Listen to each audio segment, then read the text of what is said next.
Second पे आ जाओ, main पे। इलेक्ट्रिक फील्ड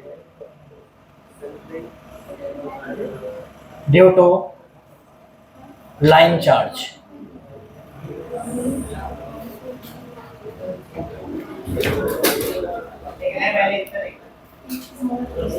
उसका डायग्राम बता दें सो हो जाए बस।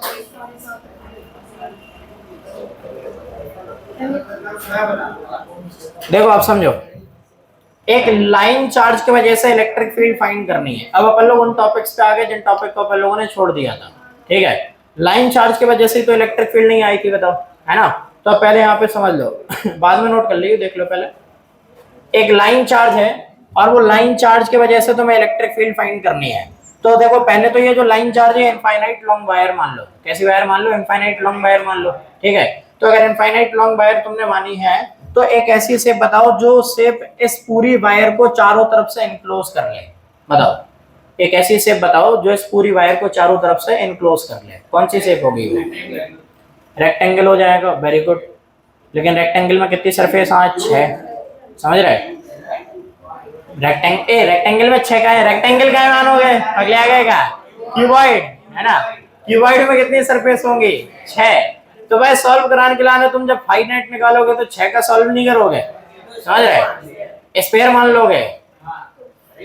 स्फीयर से बढ़िया शेप इधर पे जो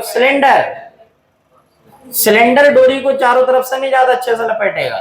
बताओ, स्फीयर तो गोला है यार, समझ रहे? स्फीयर से बढ़िया कौन है तुम्हारा? सिलेंडर। क्योंकि अगर तुम इधर स्फीयर बना दोगे तो थीटा कैलकुलेट करना मुश्किल हो जाएगा, समझो।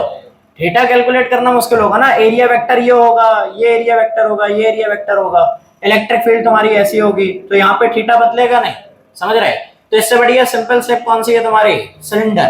तो यहाँ पे अपन लोग एक इमेजिनरी सिलेंडर कंसीडर करेंगे। ठीक है, उसके पहले इसके बारे में थोड़ा सा लिख लो जो तुम्हें ऑलरेडी पता है कि इस पूरी वायर के ऊपर अगर लेट कर लो चार्ज कितना है, क्यू है, पॉजिटिव चार्ज है, तो लीनियर चार्ज डेंसिटी कितनी होगी?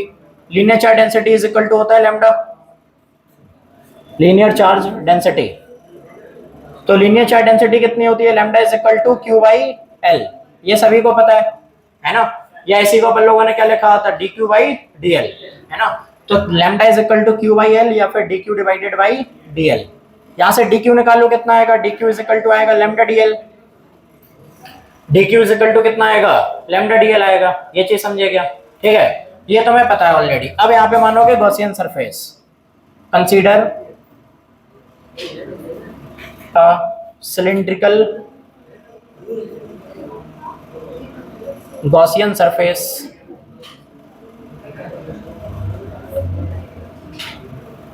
of radius r। तो एक गॉसियन सरफेस मान लिया सिलेंड्रिकल जो कि कैसे कितने रेडियस की? r रेडियस की। तो इसको मान लो। अब देखो समझो, ये वायर है, ये वायर के अराउंड एक सिलेंडर मान लो, ये वो सिलेंडर है, इमेजिनरी है।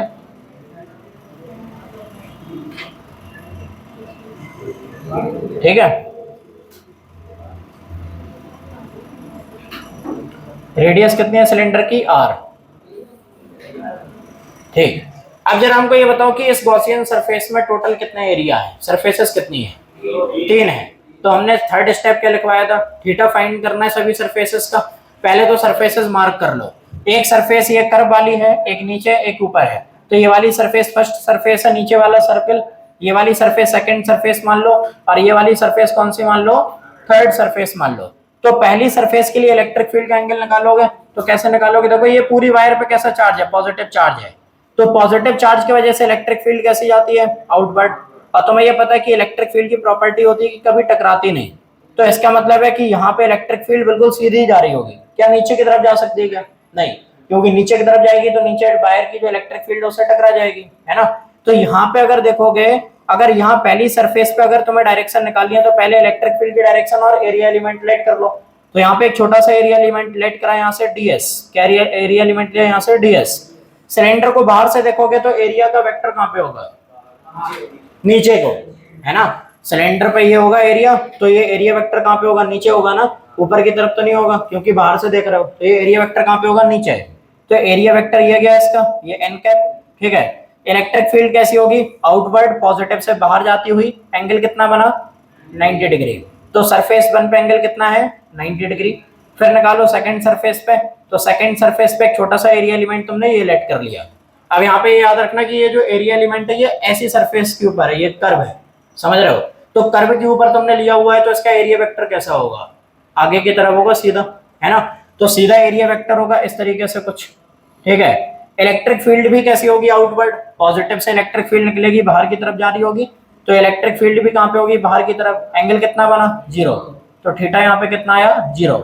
ऊपर एक छोटा सा एरिया एलिमेंट लेट करोगे, इसका एरिया वेक्टर कहाँ पे होगा, ऊपर की तरफ होगा। इलेक्ट्रिक फील्ड कहाँ पे होगी, आउटवर्ड। एंगल कितना बनेगा 90 डिग्री। ये चीज समझा गया।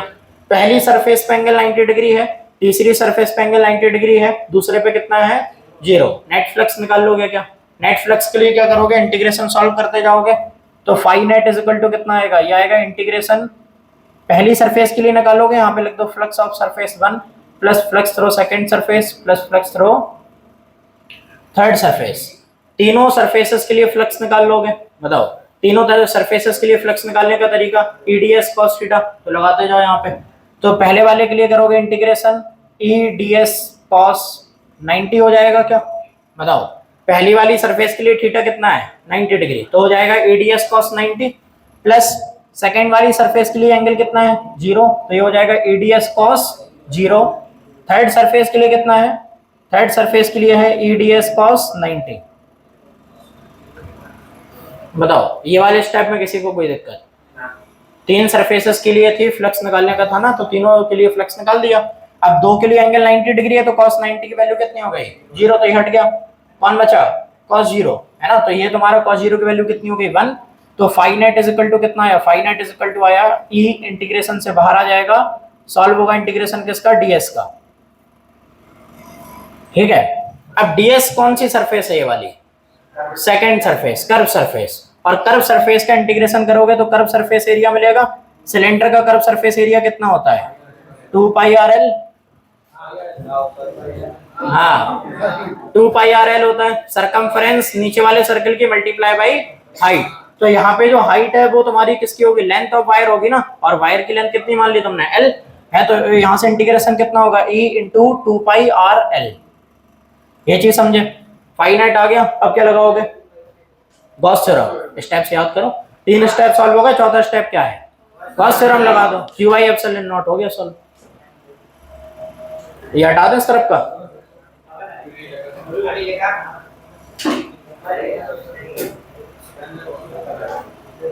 डायग्राम हटा दे, इतने आज इतने में हमें पे लिखे दे रहा है अप्लाई गॉस थ्योरम।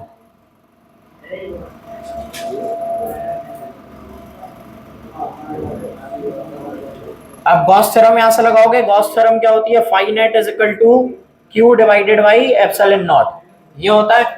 बताओ अब यहाँ पे ये वैल्यू रखोगे यहाँ से, तो कितना हो जाएगा, फाई नेट ये आएगा कितना, E dot 2 pi R L is equal to Q divided by epsilon not.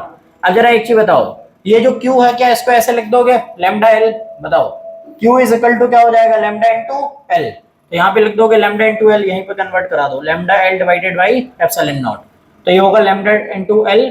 तो देखो एल से एल कटेगा, एल से एल कट जाएगा, क्या बचेगा E इज इक्वल टू आ जाएगा, देखो E इज इक्वल टू आ जाएगा lambda upon epsilon naught 2 pi are.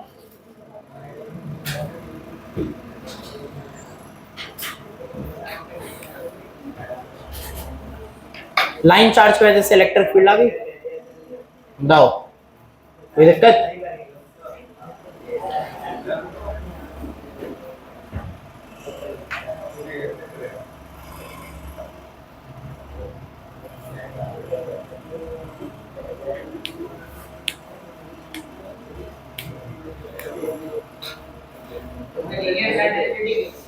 क्या,